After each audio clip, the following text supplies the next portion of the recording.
Bienvenue sur Delight Your Life, le podcast transformatif et innovant pour t'inspirer à vivre une vie qui a du sens pour toi. Je suis Prudence, ton hôte, et au programme nous allons explorer différents sujets et thématiques pour te permettre d'éveiller ta conscience, manifester tes plus grands désirs et créer une vie alignée dans laquelle tu t'épanouis pleinement. Je préfère te prévenir, ce podcast et mon énergie risquent d'être contagieux. Alors, j'espère que tu es prête et sans plus attendre, let's get started!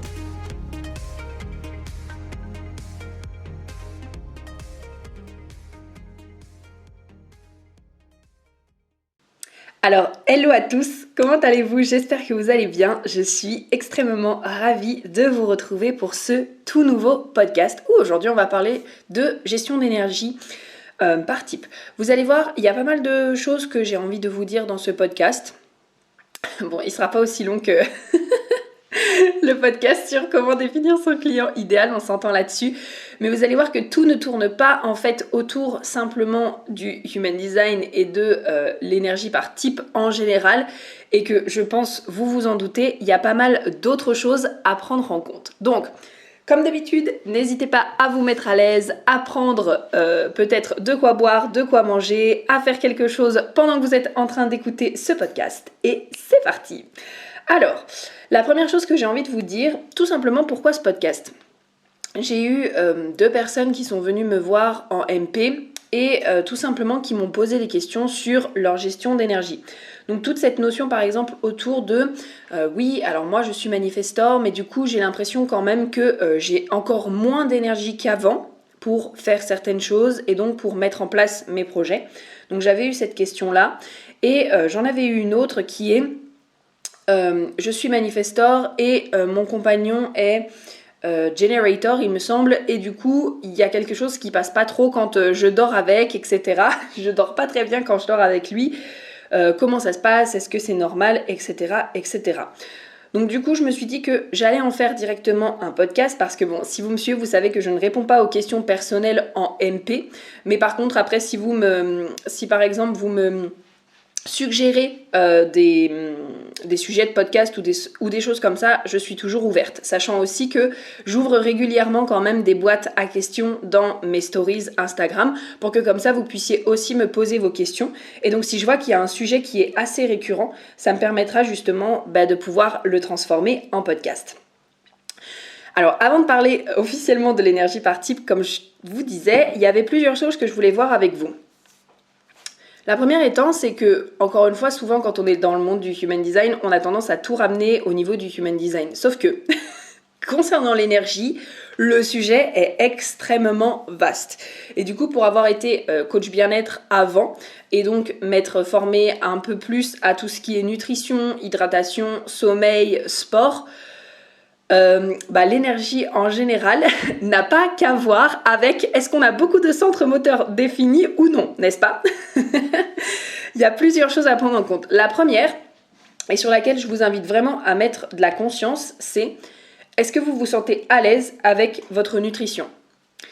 La nutrition, on entend partout des conseils, je pense que vous le savez, on entend partout des conseils, que ce soit à la télé, que ce soit sur les réseaux, etc., etc. Mais est-ce que vous avez pris le temps de faire des recherches sur quel genre de nutrition vous conviendrait à vous et vous conviendrait à votre corps? Je sais pas, je pense à la nutrition, il y a tout ce qui est maintenant paléo, il y a le végétarisme, le véganisme, il y a le fait d'être flexivore aussi. Moi, il me semble que je suis comme ça, si c'est ça la définition de flexivore, je crois que c'est ça. Je suis même pas sûre que ça s'appelle comme ça, mais moi j'ai tendance à manger, par exemple je peux manger beaucoup végétarien d'un coup, et de temps en temps par exemple remanger un peu de viande, de poisson, etc. Et puis après je repars, voilà, c'est assez, je fais un mix des deux en fait, tout simplement parce que moi c'est quelque chose qui me convient. Et puis là, petit point par exemple, j'ai remarqué que quand j'ai mes règles justement, je me sens appelée à manger beaucoup plus de viande. Alors oui, souvent on dit qu'il y a cette notion de carence en fer, parce que forcément pendant les règles on perd beaucoup de sang et donc du coup il y a la carence en fer dont j'ai conscience. Mais par contre, au niveau du fer, sans même manger de viande, en général, je suis assez ok avec ça. Enfin, je veux dire, il n'y a pas de souci. En plus, je fais souvent aussi des cures. Donc normalement, il n'y a pas de raison pour laquelle je devrais me sentir appelée à manger de la viande à ce moment-là. Mais c'est comme ça. Donc en fait, j'écoute mon corps, je fais confiance à mon corps. Et je sais que si actuellement il est en train de me demander ça pile à ce moment-là, c'est que il en a besoin. Donc par exemple, ça c'est juste un petit truc sur le fait que d'apprendre aussi à connaître son corps, d'apprendre à savoir ce qui est juste pour nous, d'apprendre aussi à savoir qu'est-ce qui nous convient le mieux. Et puis aussi par rapport à ça, par exemple, je sais que récemment, j'ai justement engagé une naturopathe, ma belle Gaëlle, si tu passes par là. Son Instagram, c'est @naturagaëlle, 2LE, du coup. Donc, Natura Gaëlle. Et en fait, j'ai eu envie d'aller un peu plus loin, justement, dans ma nutrition, parce que j'avais toujours des coups de barre, en fait, en début d'après-midi. Et du coup, moi, ça me posait problématique, parce que je me disais, mais enfin... J'ai quand même que 25 ans. Si tous les après-midi je suis fatiguée, qu'est-ce qui se passe quoi? Et en fait, bon, ça a joué sur plein de choses, on va en reparler justement après, mais juste le fait de faire de tout petits changements et d'avoir discuté avec elle sur ma nutrition, etc. Et ne serait-ce que par exemple avoir, je sais pas, pris un petit déj salé le matin au lieu de sucré, et ben ça m'a énormément aidé justement à réguler sur mon énergie par rapport à mon tempérament à moi et par rapport à ce qui est juste pour moi. Donc, ne serait-ce que par exemple prendre cette démarche-là de voir aussi avec quelqu'un avec qui vous vous sentez appelé. Moi, je vous recommande Gaëlle parce que voilà, je l'adore et que en plus de ça, elle connaît très bien ce qu'elle fait. J'ai aussi adoré parce qu'elle s'appuie aussi sur l'Ayurveda. Donc, pour celles qui connaissent un peu l'Ayurveda, les 3 types, etc. Vata, Pitta, Kapha, etc., etc. Plus aussi, elle fait un petit questionnaire pour bien comprendre notre tempérament et tout. Et donc ça, j'ai vraiment adoré. Et après, on a fait notre rendez-vous. Et je pense que je vais en refaire là un ou deux pour vraiment... voir comment ça se passe et voir qu'est-ce que l'on peut ajuster pour pouvoir jouer pareil toujours au niveau de mon énergie. Donc ça déjà c'est la première chose, c'est tout ce qui est au niveau de l'alimentation, la nutrition. Et donc déjà avoir quelque chose qui vous convient parce qu'on est tous différents et je sais que quand on est dans une famille, ça peut être aussi un peu challengeant parce que chacun va vouloir manger un peu différemment. Donc c'est aussi de trouver voilà cet équilibre avec qu'est-ce qui peut nous correspondre à nous et aussi qu'est-ce qui peut correspondre aux autres pour qu'ils puissent s'écouter eux-mêmes. Un détail tout simple, mais moi par exemple je suis quelqu'un qui mange très tôt ou en tout cas, en plus de ça, j'ai ma flèche de la digestion du coup sur la droite. Donc la flèche de la digestion, c'est la flèche tout en haut à gauche et donc moi elle pointe sur la droite et moi j'ai tendance vraiment à manger quand j'ai envie en général, c'est-à-dire que les heures fixes c'est pas forcément quelque chose qui va très bien m'aller en fait. Parfois je peux manger à 8h le matin, comme parfois j'ai pas faim avant 10h, comme parfois je peux manger le soir à 17h et puis d'un coup je vais manger à 21h en fait. Et donc pour moi justement quand j'étais jeune c'était extrêmement dur au niveau de la... plutôt challengeant, extrêmement challengeant parce que ma famille, eux, ils ont les heures fixes. Il fallait respecter mon père, l'heure à laquelle il rentrait.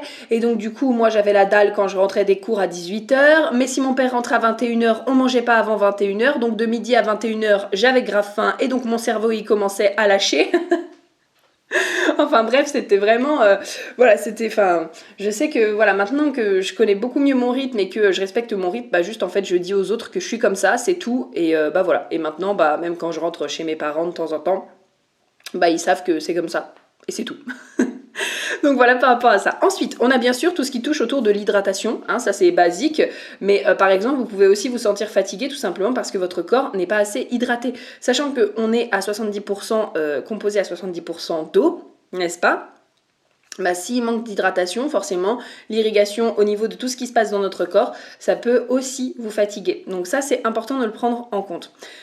Le sport ou en tout cas avoir une activité physique. Je sais, c'est souvent un sujet qui fâche, l'activité physique, mais c'est sûrement parce que vous n'avez pas trouvé l'activité physique qui vous fait vibrer et qui vous convient. Souvent quand on pense à activité physique, on pense souvent au fait d'aller courir et au fait de... tout simplement d'aller en salle. Mais en fait, il y a plein d'autres choses. Moi, je sais que mes sports préférés, c'est la pole dance, par exemple. La pole dance, la danse. J'ai envie d'essayer la boxe taille en particulier parce que tu peux frapper avec les pieds et les mains. Donc moi, frapper avec que les mains, ça n'a pas d'intérêt pour moi. Je veux frapper avec les pieds et les mains. Donc j'ai envie d'essayer la boxe taille, le muay thai. Il y a aussi tout ce qui est, peu importe, mais canoë, randonnée, cheval, donc équitation, cheval, natation, tennis, badminton, volleyball, handball, enfin, il y a des milliers de sports qui existent et donc justement prendre le temps de trouver un sport qui nous convient et ben c'est ce qui va nous permettre aussi justement d'avoir envie d'y aller et de nous dépenser. Parce que je pense aussi qu'il est important de remettre de la conscience sur la raison pour laquelle on le fait. C'est complètement différent de se dire oh bah je veux faire du sport parce que j'ai envie de perdre du poids, ou parce que je sais pas, prendre du muscle, etc. Et je veux faire du sport juste parce que j'ai envie de passer un bon moment, j'ai envie de m'éclater et j'ai envie de tout simplement prendre soin de mon corps en fait. Et donc quand on commence à rediriger la raison pour laquelle on fait les choses, ça nous ouvre aussi des possibilités. Et là tout simplement, bah, notre corps il a aussi besoin de bouger. Et donc c'est normal que si par exemple votre journée, vous la passez à la maison, souvent assis, énormément peut-être si vous travaillez de la maison, etc. et que vous bougez pas forcément beaucoup, ben également que ça fatigue le corps, parce que le corps, il est fait pour bouger en fait. Enfin, en tout cas, moi je pars du principe que l'être humain n'est pas fait pour être sédentaire et ne pas bouger. À la base, on était quand même dans un monde où on n'avait pas forcément les transports, on n'avait pas forcément de voitures, on n'avait pas forcément de choses. Je suis en train de penser au paysage d'Outlander, parce que j'étais en train de regarder la série, et au fait qu'ils se déplaçaient à cheval, et que parfois, non mais les gars, enfin, ou alors même à Vikings, et genre des fois ils passent genre 5 semaines sur un bateau, enfin je me dis mais avant on n'avait pas tout ce qu'on a maintenant, et donc on est devenu hyper sédentaire. Et donc du coup ben, ça c'est aussi important de le prendre en compte, c'est que notre corps a besoin de bouger, d'être en mouvement. Donc peut-être aussi, moi ce que je vous invite à faire, c'est de regarder ça au niveau de votre, tout simplement, de votre condition physique, comment est-ce que vous vous sentez. On n'en parle pas assez, mais il y a le sommeil. Moi je suis quelqu'un justement qui dort moyennement bien. J'ai une ouïe qui est extrêmement développée. Hello, porte 57.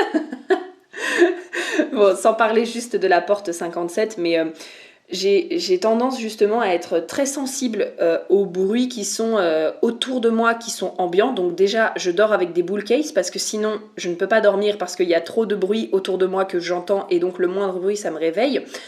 Mais en plus, du coup, par exemple, là où je suis actuellement, j'ai de temps en temps des voisins, parce qu'il y a pas mal de Airbnb, du coup, qui se louent autour de moi, parce que je suis dans une résidence. Et en fait, suffit que par exemple les gens commencent à courir sur le plancher, je les entends et en fait ça me réveille. Et donc mon sommeil, il y a des moments où il est jamais réparateur, parce que je peux me coucher à 22h, mais du coup je vais me réveiller à minuit, je vais me réveiller à 3h, je vais me réveiller à 5h parce que j'entends des bruits autour de moi. Donc en fait ça aussi, votre environnement, la manière dont vous dormez, c'est quelque chose qui va être hyper important. Peut-être c'est votre matelas, peut-être c'est votre justement les bruits ambiants qu'il y a autour de vous, et donc ce sont des choses aussi à prendre en compte pour prendre soin de votre énergie, et donc potentiellement aussi avoir davantage d'énergie sur votre journée. Donc bien sûr, je terminerai en vous invitant à peut-être faire un bilan de santé, sachant que moi je ne suis pas médecin, d'accord, n'est-ce pas? Vous le savez. Donc bien sûr, à vérifier toujours avec des spécialistes ici qu'est-ce qui est juste pour vous. C'est pour ça que je ne vous donne pas de conseils concrets là-dessus en mode vous devez faire comme ça, déjà parce que vous savez que moi je suis pas comme ça. Expérimenter pour vous, n'est-ce pas? C'est aussi le beau cadeau du HD, c'est d'expérimenter pour soi, mais également parce qu'en fait c'est pas mon métier. Je suis pas là pour vous dire quoi faire ni comment le faire. Et donc je vous invite à prendre rendez-vous avec un spécialiste si vous voulez aller plus loin là-dessus. Comme je vous disais, ça peut être Gaël, comme ça peut être quelqu'un d'autre que vous connaissez, avec qui vous avez un bon feeling et qui pourra justement vraiment vous accompagner à créer peut-être la nutrition qui vous conviendra, les séances de sport qui vous conviendront, etc., etc. Et bien sûr, faire aussi ce petit bilan de santé, parce que parfois c'est pareil, ça c'est des détails, on n'y pense pas. Mais en fait, moi, il y a des moments où j'ai déjà eu des carences en magnésium, il y a eu des moments où j'étais hyper fatiguée quand j'enchaînais l'université, les choses comme ça, quand j'ai fait mes 3 mois d'université. Si vous avez écouté mon histoire, vous savez. Mais, et du coup, en fait, ça m'a marqué. Il y avait un moment donné où je voulais donner mon sang. En fait, j'ai pas pu donner mon sang parce que mon taux de globules rouges, j'étais trop fatiguée en fait. Et donc du coup, j'ai pas pu le donner tout simplement. Et donc de faire régulièrement aussi des petits bilans de santé pour vérifier où est-ce que vous en êtes, voilà, ça va être quand même essentiel. Donc voilà, ça c'était la petite partie hors Human Design. Maintenant, on va rentrer justement dans la gestion d'énergie en rentrant directement dans le vif du sujet. Au niveau du HD, et puis j'ai pris aussi du coup les petites questions que vous m'aviez posées dans justement la boîte à questions que j'avais ouverte spécifiquement en rapport avec l'énergie, et donc du coup je vais pouvoir regarder ça. La première chose que j'ai envie de dire, avant de rentrer même dans les types spécifiquement, il faut savoir que plus une personne va avoir de centre moteur, plus elle va avoir d'énergie. Et donc ça, c'est quelque chose d'hyper, hyper, hyper important à prendre en compte. Parce que moi, j'ai déjà rencontré par exemple des MG et des G qui me disent « Oui, mais je comprends pas, moi, on me dit que normalement, je suis censée avoir l'énergie pour faire plein de choses et en fait, je me rends compte que j'ai pas forcément toujours l'énergie. » Alors déjà, il y a toute la première partie à prendre en compte, comme je vous disais, n'est-ce pas? Mais également, moi, ça m'étonne pas du tout, en fait. Ça m'étonne pas du tout parce que j'ai déjà, moi, fait la comparaison, enfin juste l'observation plutôt, l'observation entre moi qui suis MG et qui est le sacral et le cœur de défini, et des amis à moi qui ont uniquement le sacral de défini. Notre niveau d'énergie n'est pas du tout pareil. Souvent parce que moi justement par exemple je vais avoir beaucoup plus de motivation, beaucoup plus de détermination, beaucoup plus envie en général de faire les choses et donc ça me rajoute de l'énergie. Surtout que moi mon centre de la gorge il est directement relié à mon centre du cœur est directement relié à mon centre de la gorge du coup et donc ça c'est vraiment quelque chose qui aussi fait que j'ai envie de quelque chose, boum je vais le dire et en général je vais avoir tendance à le passer à l'action et à le matérialiser en fait tout simplement. Mais pareil, si je fais une petite, entre guillemets, observation en rapport avec ma sœur qui est generator et qui a les 400 moteurs de défini, notre niveau d'énergie, il n'est pas du tout pareil. Hein.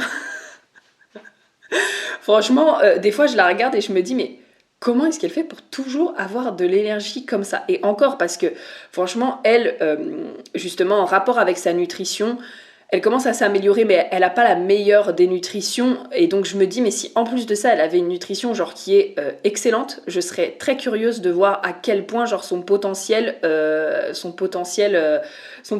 énergétique serait à fond en fait. Mais moi, je trouve qu'elle a énormément d'énergie et je trouve qu'elle en a beaucoup plus que moi en fait. Donc ça, c'est les petites choses à prendre en compte auxquels souvent on pense pas, mais voilà déjà il faut pas s'étonner, moi personnellement en tout cas ça ne m'étonnerait pas si par exemple un projecteur qui a 3 centres moteurs ou même un manifestor qui a 3 centres moteurs ait plus d'énergie qu'un generator qui a uniquement son centre sacral de défini par exemple, ok?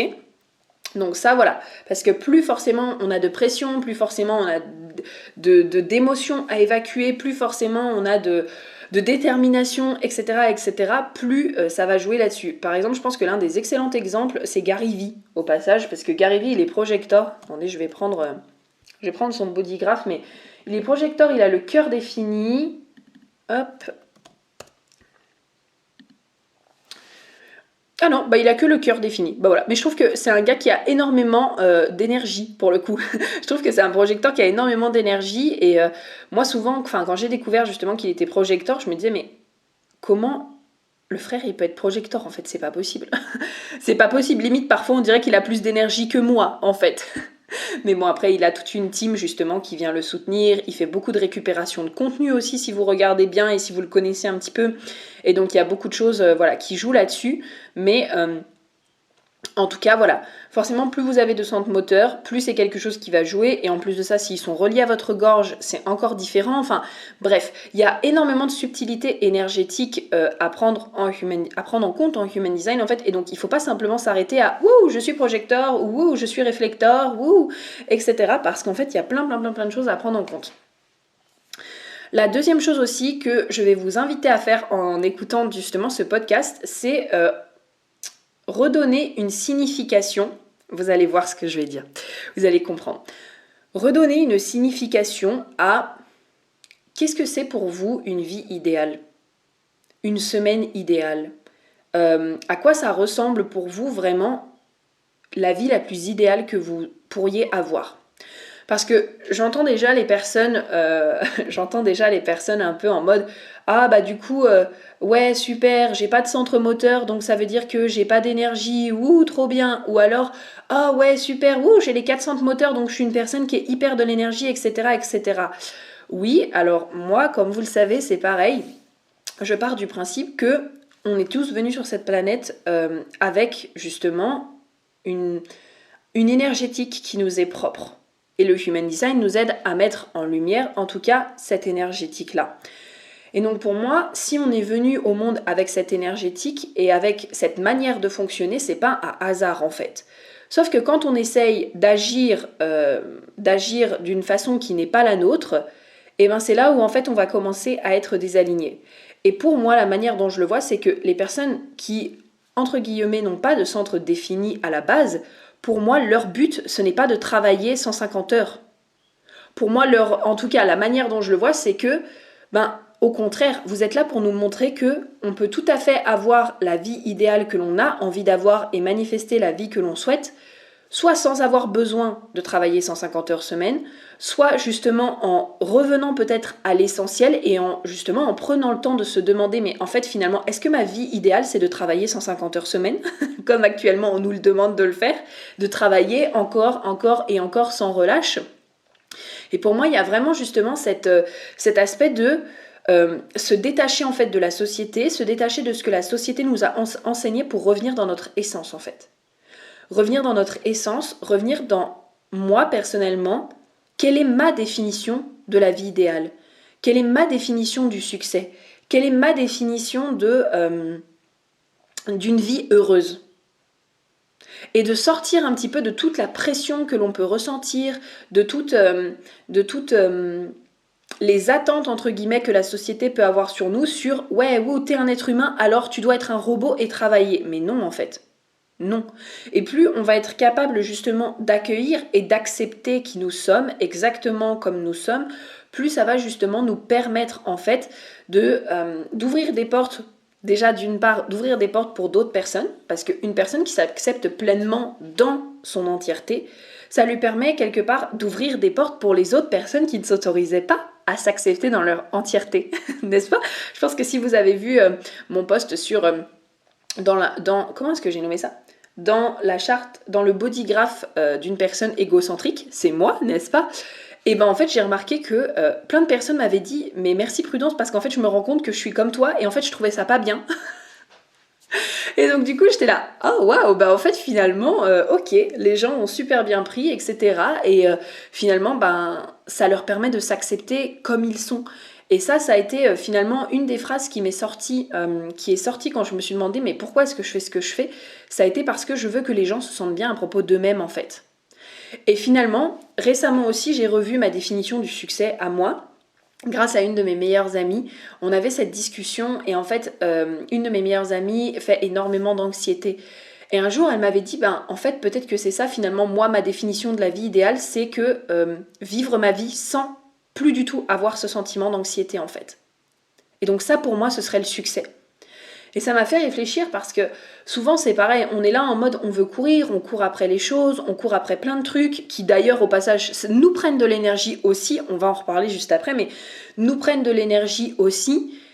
Et donc on court après des choses qui sont pas pour nous, on s'épuise, alors qu'en fait finalement notre définition du succès c'est pas du tout la même que celle de la société en général. Et finalement moi quand je suis revenue dans ma définition du succès, en tout cas actuellement, ce serait de pouvoir passer une année sans m'autocritiquer et sans m'auto-juger.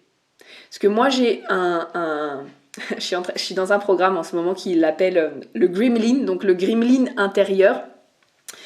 Et moi j'ai un Gremlin dans ma tête, il est insupportable. Le moindre truc, le moindre fait et geste que je fais, et encore je me suis calmée, mais le moindre fait et geste que je fais, il le soumet à un jugement en fait. Parce que j'ai été élevée comme ça. J'ai été élevée dans tu dois être absolument parfaite dans tout ce que tu fais. Et en plus de ça, c'est mon chiron au passage. Mon chiron est en porte 18, n'est-ce pas? Donc mon chiron, ma plus grosse blessure, c'est cette notion de perfectionnisme. Ok, en plus de ça, en balance maison 1, n'est-ce pas, pour celles que ça intéresse. Donc voilà. Mais en tout cas, mon chiron est en porte 18. Et donc ma plus grosse blessure que là, je suis en train de saigner... Sorry. Hashtag révélateur, n'est-ce pas, lapsus, je ne sais pas. Ma plus grosse blessure que je suis en train de soigner, c'est cette notion aussi de toujours vouloir être parfaite, mais vraiment à un point où le moindre fait et geste que je fais est soumis, comme je vous le disais, à un jugement en fait. Et donc pour moi, finalement, la définition du succès, ce serait de passer une année entière à m'aimer, à m'accepter et à m'honorer, à faire preuve de compassion et de bienveillance avec moi-même, sans me juger en fait. Sans juger ce que je suis en train de faire, sans juger si ce que je fais c'est bien ou mal, sans juger si oh là là j'aurais pas dû dire ça ou j'aurais dû faire ça ou j'aurais dû me comporter comme ça. Non en fait, j'ai fait ce qui était juste pour moi à l'instant T. Peut-être que maintenant je le ferai différemment, mais j'ai pas besoin de me juger pour ça et j'ai pas besoin d'être horrible avec moi entre guillemets parce que j'ai agi de cette manière ou parce que j'ai dit ça. Et donc ça, pour moi, maintenant, c'est ma définition du succès. Et avant, c'était beaucoup justement, je cours, je veux plus. À chaque fois que je dis je cours, vous savez, il y a cette musique. Et je cours, je me raccroche à la vie, je me saoule avec le bruit des corps qui m'entourent. Ah là là, Daniel Balavoine. C'est Daniel Balavoine, ça. Non, si, c'est tous les cris, les SOS. Si j'ai fait une faute dans les paroles, je m'excuse, j'ai toujours un problème avec ce morceau de parole-là. J'adore Daniel Balavoine, il est vraiment génial. Petit aparté. Mais du coup, voilà, ça aussi, c'est des choses à prendre en compte. Et donc, forcément, plus on va courir vers quelque chose qu'on n'a pas forcément envie, plus ça va nous épuiser parce que c'est pas ce qu'on veut vraiment, en fait. C'est pas ce qu'on veut. Et donc ça aussi, c'est quelque chose de très très très important à revoir. Tout n'a pas rapport avec le travail, toute votre vie au passage n'a pas besoin de tourner autour du travail, et ça aussi c'est quelque chose qui peut jouer sur votre énergie, peu importe votre type. Vous avez beau être GMG et être là en mode oui mais moi ce que je fais ça me fait vibrer donc je suis, oui mais à un moment donné si toute votre vie en permanence tourne autour de votre travail, c'est pas étonnant qu'à un moment donné vous allez péter un câble et être fatigué, ok? Enfin moi en tout cas c'est ce qui m'est arrivé en début d'année, c'est que toute ma vie tournait autour de mon travail en fait. Il n'y avait rien d'autre. Il y avait un cours de yoga par semaine. Et là, de toute façon, j'habite dans un endroit où je fais des connaissances. Il n'y a pas de problème. J'ai pas de problème à rencontrer des gens, etc. Mais on a tous, du coup, des emplois du temps qui sont différents, des choses comme ça. Donc, je les vois pas tout le temps. Mais du coup, à part travailler et être sur Netflix, je ne faisais rien d'autre. Et donc forcément, il y a un moment donné où j'ai beau être MG, et en plus de ça, avec le centre du cœur défini, toute ma vie n'a pas besoin de travailler autour de mon travail, en fait. Et donc là, je suis en train justement de revoir ça, et donc de revoir un petit peu de quelle manière est-ce que j'ai envie de... Enfin, qu'est-ce que je peux rajouter d'autre dans ma vie pour me nourrir, en fait ? Qu'est-ce que je peux faire de différent? Et donc justement, travailler peut-être de manière beaucoup plus productive, parce que souvent quand on n'a qu'une chose à faire dans notre vie, on étire le temps. On en discutait avec une amie, mais moi je sais très bien que, très sincèrement, le travail que j'ai à faire en une semaine, je peux le faire limite en une journée. Très sincèrement, vraiment. À part quand, bien sûr, il y a des rendez-vous d'accompagnement, où là, c'est différent, parce que enchaîner 8 rendez-vous, on s'entend, c'est pas ça. Ça va pas le faire. Mais par contre, tout ce qui est préparation, etc., je sais pas, par exemple, retoucher des pages ou préparer des posts ou des choses comme ça, je sais que limite, je pourrais le faire en une journée, en fait. Sauf que, comme du coup, entre guillemets, j'ai que ça à faire, c'est quelque chose que je fais traîner. Et je le fais traîner, et je le fais traîner, et je le fais en plusieurs jours, et je le fais traîner, etc., etc. Et là, je suis en train justement de me reconnecter à quoi d'autre me nourrit. Et je sais pas, j'ai vraiment envie peut-être de faire du burlesque. Je me vois trop, en tout cas là tout de suite, j'ai toujours voulu faire de la scène en fait, ça il faut le savoir. Je me suis toujours vue sous le feu des projecteurs, en mode, Lyon Maison 11, hein, les gars. Donc voilà, pour celles qui savent, vous savez. Mais j'ai toujours voulu faire de la scène, être sous le feu des projecteurs, faire du chant, de la danse. C'est toujours quelque chose qui m'a énormément portée. Et en fait, je me vois pas faire des grandes scènes comme les grands chanteurs, parce que là, moi je suis pas prête à accepter pour le coup les conséquences. Avoir des gens qui te suivent jusqu'à chez toi, ça pour moi c'est hors de question. Mais je sais pas, dans un cabaret, vraiment faire du burlesque et juste le temps peut-être de 2-3 soirées par semaine. Les personnes elles viennent te voir, elles viennent voir ton show, et en fait après ça s'arrête là, c'est point à la ligne, et quelque chose de complètement qui n'a rien à voir en fait avec mon activité de coaching, en fait, tout simplement quelque chose qui n'a rien à voir, sur lequel je suis sur la scène et je chante et je danse.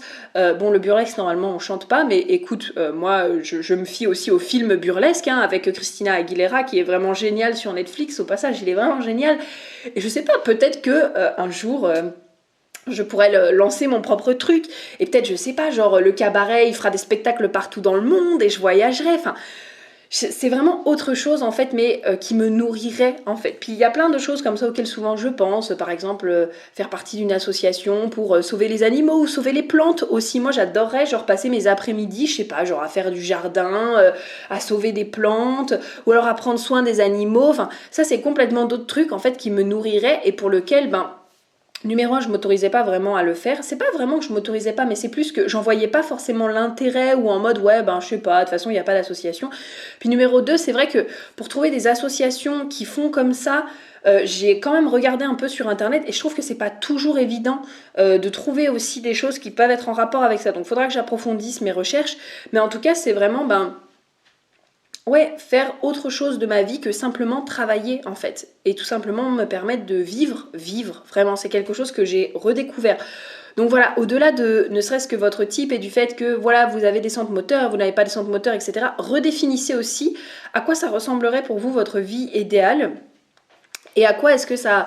Voilà, comment est-ce que vous voyez vivre votre vie de la manière la plus idéale, qu'est-ce qui vous ferait le plus kiffer en fait. Et là, peut-être que vous allez voir que finalement, travailler en permanence, c'est pas ce qui vous fait vibrer et donc c'est parfaitement ok. Donc maintenant, de quelle manière est-ce que vous allez créer votre vie en rapport avec ça, ok? Maintenant, arrêtons-nous du coup un peu plus sur les types et donc sur vos questions. Vous allez voir, en vrai, ça va être très simple et très rapide. C'est pour ça que je me suis permise en fait de parler d'un peu plus de choses et de vous donner un peu plus de contexte aussi et donc de ne pas simplement m'arrêter au type en eux-mêmes en fait. Parce qu'en général, ce qu'on explique, c'est que pour vraiment, déjà au niveau de l'énergie, être bien, si on parle du sommeil, les MG et les G ont besoin de se décharger. Donc déjà de base vraiment quand on est MG ou G, il y a ce besoin de se décharger et encore une fois pas qu'au travail, mais peut-être que vous allez avoir besoin d'avoir une activité physique à côté. Peut-être que vous allez avoir besoin de faire différentes choses dans votre journée pour justement vraiment décharger votre énergie. Et donc, quand vous allez vous coucher le soir, eh bien, vous allez vraiment être dans cette... un peu être dans ce « oh, ça y est, je me sens satisfaite ». En fait, le but de votre fin de journée, j'ai envie de dire, c'est de vous sentir satisfaite. Donc, parfois, vous allez peut-être passer des journées sur votre canapé et vous allez vous sentir satisfaite. Et parfois, vous allez peut-être faire 1001 choses et vous allez peut-être aussi vous sentir satisfaite. Donc, c'est vraiment de vous poser la question, ah tiens, est-ce que ça j'ai envie de le faire aujourd'hui? Oui, non. Est-ce que ça j'ai envie de le faire aujourd'hui? Oui, non, etc. Et d'y aller en fait tout simplement avec cette dynamique-là, n'est-ce pas? Donc voilà, normalement c'est vraiment pour aller me coucher et donc pour bien dormir, je me décharge. Et donc encore une fois, rappelez-vous que plus vous avez de centres moteurs, plus vous allez avoir besoin de vous décharger. Donc même si de base vous n'avez pas le sacral de défini, si vous avez votre émotionnel, votre racine, votre cœur, vous allez avoir aussi normalement ce ressenti à l'intérieur de vous décharger, donc de décharger cette énergie-là. Disons que c'est un petit peu plus puissant chez les G et les MG parce que le sacral est quand même est quand même le centre moteur entre guillemets le plus puissant. Donc du coup, c'est pour ça que c'est très important de le décharger. Maintenant, comment ça se passe justement pour les types dits non, je vais pas le dire comme ça, parce que vraiment, je n'aime pas dire comme ça. Donc, comment ça se passe pour les M, les P et les R? Alors, déjà, normalement, ici, la base, c'est... je sais, ça va en froisser peut-être certains, mais si vous pouvez dormir seul, c'est le top du top, en fait. Et de base, c'est même pas que pour vous, c'est vraiment pour tout le monde, parce que, exemple... Moi, j'ai l'ajna non défini et j'ai la tête non définie. Si je dors avec quelqu'un qui a la tête et l'ajna définie, je vais me réveiller le matin sûrement avec plein de pensées, avec de la pression à répondre à des questions. Si il a la racine définie, c'est pareil, je vais me réveiller le matin avec chargé de pression. Donc en fait, j'ai presque envie de dire que c'est un peu pour tout le monde. Si de temps en temps, vous pouvez faire justement des pauses et donc dormir, avoir des moments où vous dormez peut-être... dans des chambres séparées, peut-être 1 nuit, 2 nuits, 3 nuits par semaine aussi, histoire de pouvoir être dans votre propre énergie, ça pourra être vraiment intéressant. D'ailleurs, si vous suivez Laurie, ma petite Laurie, si tu passes par là, de Basic Coaching, elle prône le plus souvent ça, Laurie, elle est réflector, et donc en fait, elle est en train d'en parler énormément maintenant sur les stories, qu'elle s'autorise à avoir des moments ou des nuits où elle va peut-être des fois dormir à l'hôtel, ou alors des moments où elle est complètement seule en fait, pour vraiment être dans son énergie. Il faut savoir qu'on capte environ l'énergie d'une autre personne à peu près à 6 mètres. Donc ça veut dire que voilà, c'est important quand même quand vous voulez sortir du champ énergétique de quelqu'un d'être au moins à 6 mètres. Donc ça veut dire au minimum dans une autre pièce pour éviter en fait de capter l'énergétique de la personne à côté de vous. Donc si vous arrivez à dormir seul, de temps en temps en tout cas, si jamais vous ne voulez pas le faire tout le temps, ça vous fera du bien. Et tout simplement expliquer à votre partenaire que c'est comme ça en fait, que vous êtes comme ça, que c'est votre fonctionnement.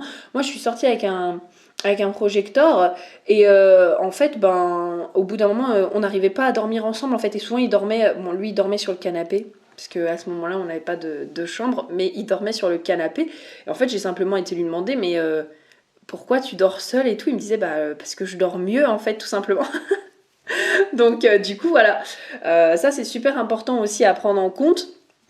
Et donc d'expliquer votre fonctionnement à la personne, vous pouvez lui dire que vraiment ça n'a rien à voir avec elle, mais juste que ben voilà c'est comme ça en fait, et que vous avez besoin de dormir seul.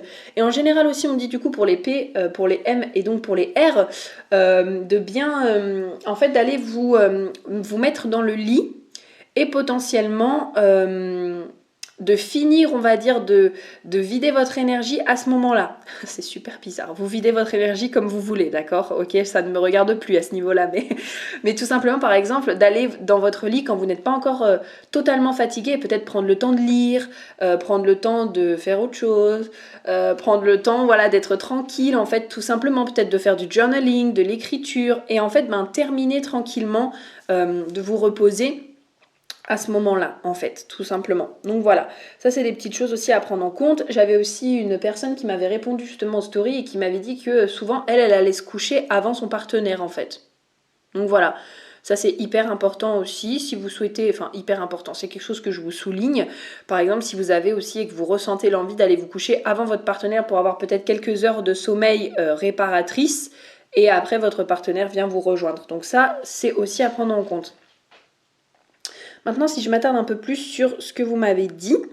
Donc, j'ai Tatiana qui nous a dit « Avant de savoir que j'étais projecteur, et encore maintenant, j'ai l'impression que souvent je suis en forme quelques heures et j'ai besoin d'une sieste, genre 1h, 1h15. Et mon chéri est MG et pareil, c'est vrai que depuis 1 an qu'on dort ensemble, je n'ai pas fait beaucoup de nuits complètes et vraiment réparatrices. Mais je ne suis pas sûre que ce soit uniquement en rapport avec notre énergie. » Donc là, c'est super intéressant parce que elle soulève le point que elle a besoin déjà de faire des siestes aussi dans la journée. Et ça, moi, je vous invite vraiment à le faire pour les personnes qui en ressentent le besoin. Encore une fois, on nous a dit que dans notre monde, on devait être linéaire. Genre comme si on devait avoir une manière de fonctionner sur la journée qui devait être propre aux 8 milliards de personnes sur cette planète, hein, n'est-ce pas? Et donc, il faudrait être capable de faire une journée de 9h jusqu'à 19h le soir sans faire une seule pause. Sauf qu'en fait, non. Là, pour moi, c'est là où aussi c'est pareil, il faut réécrire l'histoire. Enfin, il est important de réécrire l'histoire et réécrire ce que l'on se raconte. Et avoir régulièrement des pauses, ça peut faire du bien. J'avais lu une fois, il me semble, que c'était dans une stories, si je dis pas de bêtises, ça devait être une manifestor qui partageait son emploi du temps. Et c'était super drôle parce qu'en fait, elle mettait petit déjeuner, c'était super drôle. Petit déjeuner, pause, lecture, pause, travail, pause. Et en fait, genre, je sais plus exactement tous les combien c'était, mais en fait, elle faisait sa petite activité et après chaque activité, elle faisait une pause en fait où elle se ressourçait. Et donc encore une fois, c'est là où pour moi c'est important de redéfinir à quoi ressemble notre vie idéale. Et donc de sortir de ce que la société nous a imposé de faire en mode si t'es pas une personne qui n'est pas capable d'être linéaire sur sa journée, alors ce n'est pas bien. Bah non, mais moi-même j'ai beau être MG, je suis pas linéaire du tout sur ma journée. Hein. Faut pas croire non plus que j'aime travailler 150 heures semaine. Encore une fois, moi, Prudence c'est Tourcavé, partisane du moindre effort, donc pourquoi faire compliqué quand on peut faire simple? Moi si je peux faire en 2 heures ce que je suis censée faire sur une semaine, je vais le faire en 2 heures, ok? Donc voilà, je vais pas me casser la tête à m'inventer du travail pour dire que je vais travailler, ok? Bon, à part que voilà, quand je fais traîner les choses en longueur, mais je pense que vous avez compris ce que je veux dire, ok? Donc, si vous sentez que voilà, votre vie idéale, c'est de prendre des pauses régulièrement dans votre journée, eh ben faites-le en fait. Encore une fois, accueillez tout simplement la personne que vous êtes, accueillez que c'est votre fonctionnement et vous allez voir, plus vous allez l'accueillir, en fait, plus ça va être simple. Et en général, on dit tout ce à quoi on résiste persiste. Donc plus vous allez résister à votre fonctionnement naturel et à qui vous êtes, plus ça va persister et plus ça va être chiant et plus ça va être compliqué en fait. Donc voilà. Déjà ça, je voulais vous le dire. Ensuite, alors, je me souviens que j'avais une autre réponse, mais j'ai l'impression que je la retrouve pas, justement. C'était en rapport avec le fait d'être projecteur. Justement, c'était en rapport avec l'énergie autour du projecteur. Mais je pense que du coup, j'ai dû y répondre tout simplement avec ça, parce que je me souviens que Ouais, je me souviens que c'était cette notion de je suis projecteur, mais j'ai l'impression que j'ai pas d'énergie pour faire ce que j'ai envie de faire ou quelque chose comme ça, il me semble que c'était. Et du coup, ben voilà, mais pour moi, ça revient du coup à tout ce que je vous ai partagé là aujourd'hui. C'est que vraiment, redéfinissez pour vous qu'est-ce que le succès. Redéfinissez pour vous qu'est-ce que votre vie idéale. Redéfinissez pour vous aussi votre notion du repos et de l'énergie. Et si finalement avoir de l'énergie, c'était prendre soin de soi en fait. Qu'est-ce que ça veut dire pour vous avoir de l'énergie? C'est avoir de l'énergie pour l'éparpiller partout et faire 150 000 trucs. C'est l'énergie en rapport avec le travail, parce qu'il y a des personnes qui sont capables de travailler beaucoup. Ou c'est avoir de l'énergie pour faire les choses qu'on aime, pour faire les choses qui nous font vibrer, pour passer du temps de qualité peut-être avec les autres. Ça, moi, c'est pareil, c'est un truc hyper important. Il faut savoir que l'un de mes langages de l'amour, c'est le temps de qualité. Et malgré le fait que j'ai de l'énergie, en général, passer plus de 2 heures avec une personne, c'est compliqué pour moi. Parce qu'au bout d'un moment, j'ai envie de me retrouver seule, j'ai envie d'avoir la paix. Et donc, même mes très bonnes amies, en général, je sais qu'on se voit le temps d'un café, c'est génial. On passe un très bon moment, c'est très agréable et c'est vraiment du temps de qualité. Par contre, après, hop, chacun va chez soi, quoi. Voilà, tout simplement, chacun vit sa life. Parce que, voilà, moi, en termes d'énergie, c'est pareil, j'aime me retrouver avec moi-même, j'aime me ressourcer, j'aime avoir la paix. Il y a des exceptions, hein. Il y a des fois, je passe des journées entières, il n'y a pas de souci. Mais en général, voilà, je préfère le temps de qualité et donc je préfère rencontrer une personne et vraiment être disponible pour cette personne pendant 1 heure et demie, 2 heures, plutôt que de faire genre, ouh, je passe la journée avec toi, mais par contre, au bout d'un moment, je décroche et j'ai qu'une envie, c'est de me retrouver seule en fait. Vous voyez ce que je veux dire? Donc pareil, ça c'est tout plein de petites choses en fait à redéfinir pour vous et voir qu'est-ce qui est juste pour vous. Donc voilà pour ce podcast, j'espère vraiment qu'il vous aura plu. N'hésitez pas à me dire un petit peu ce que vous en aurez pensé, comment est-ce qu'il aura résonné avec vous du coup sur Instagram @inspiring.delight. Et puis bah écoutez, on se dit à très vite pour un prochain podcast. Bisous bisous.